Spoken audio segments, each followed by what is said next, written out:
اللہ اکبر اللہ اکبر۔ اعوذ باللہ السمیع العلیم من الشیطان الرجیم، بسم اللہ الرحمن الرحیم۔ چھٹا باب، تعلیمی تربیت، طلب علم کے آداب۔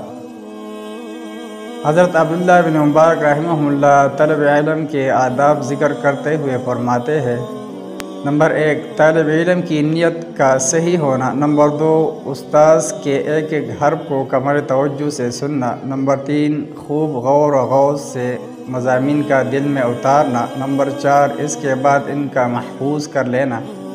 نمبر 5، اس علم کو اپنے شاگردوں میں پھیلانا۔ نمبر 6، دیندار ہونا۔ نمبر 7، جھوٹ کبھی نہ بولنا۔ نمبر 8، گناہ اور بدی کے قریب نہ جانا، کیونکہ اس سے انسان کا حافظہ خراب ہو جاتا ہے، جیسا کہ حضرت امام شافعی رحمہ اللہ کا مشہور واقعہ ہے کہ آپ نے اپنے حافظے کی کمزوری کی شکایت اپنے استاد امام وکیع رحمہ اللہ سے کی تو انہوں نے فرمایا کہ تم اپنے آپ کو ہر قسم کے گناہ سے پاک کر لو، کیونکہ علم اللہ تعالیٰ کا نور ہے اور نور الہی کسی بدعمل اور نافرمان کو نہیں دیا جاتا۔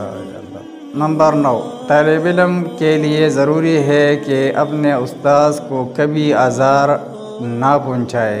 اپنے عمل، اپنی زبان اور اپنے اعضاء کی حرکات و سکنات سے کسی بھی طرح استاذ کو رنجیدہ نہ کرے۔ امام طاؤس رحمہ اللہ یمنی فرماتے ہیں: عالم دین کی تعظیم و توقیر سنت نبوی صلی اللہ علیہ وسلم سے ثابت ہے، کیونکہ آپ صلی اللہ علیہ وسلم کا فرمان ہے: جو ہمارے بچے پر شفقت نہیں کرتا اور ہمارے بزرگ کی تعظیم نہیں کرتا وہ ہم مسلمانوں میں سے نہیں ہے۔ اس میں کوئی شک و شبہ نہیں کہ عالم بامنزلہ والد ہوتا ہے اور اس کی تعظیم خود علم کی تعظیم ہے۔ عصری تعلیم اور اس کے نتائج۔ شاگردوں پر اساتذہ کی شفقت اور تلامذہ کا اپنے اساتذہ کے لیے احترام اور تعظیم۔ اب قصہ پارینہ دور رفتہ کی داستانیں اور خواب کی باتیں ہو چکی ہے۔ انگریزی اور عصری تعلیم نے ماضی کی تمام عظیم روایت کی تار و فوت اس طرح بکیر کر رکھ دی ہے کہ نہ اب استاد رہا اور نہ شاگرد شاگرد۔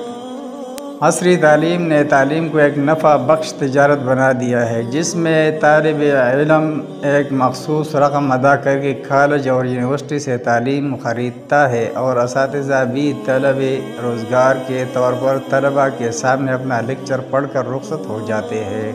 یہ علم اخلاق کے لیے نہیں بلکہ ملازمت کے لیے پڑھایا جاتا ہے، اور جو فارغ التحصیل ہو رہے ہیں ان کی نظر فلیٹ اور پاکٹ کے علاوہ اور کسی چیز پر نہیں ہوتی۔ کتنے ایسے بچے ہیں کہ جب انہوں نے انگریزی تعلیم حاصل کر لی اور کچھ کمانے کھانے کے لائق ہو گئے تو انہوں نے اپنے والدین تک کو بھی پہچاننے سے انکار کر دیا۔ اس کا یہ مطلب بھی ہرگز نہیں کہ ہر انگریزی پڑھا لکھا شخص ایسا ہی ہے، لیکن حقیقت یہ ہے کہ عصری اسکول و کالج بچوں کی تعمیر و ترقی سے زیادہ تخریب و بگاڑ میں اہم کردار ادا کر رہے ہیں۔ اس لیے والدین کو چاہیے کہ اپنی اولاد کو گھر میں دین اور اخلاق کی بہترین تعلیم دے، ان کے دلوں میں اساتذہ کی تعظیم، انسانیت کا احترام، اسلام کی حقانیت اور ایمان کی محبت اس طرح راسخ کر دے کہ کسی بھی موڑ پر دین اور اخلاق کا سر رشتہ ان کے ہاتھ سے چھوٹنے نہ پائے۔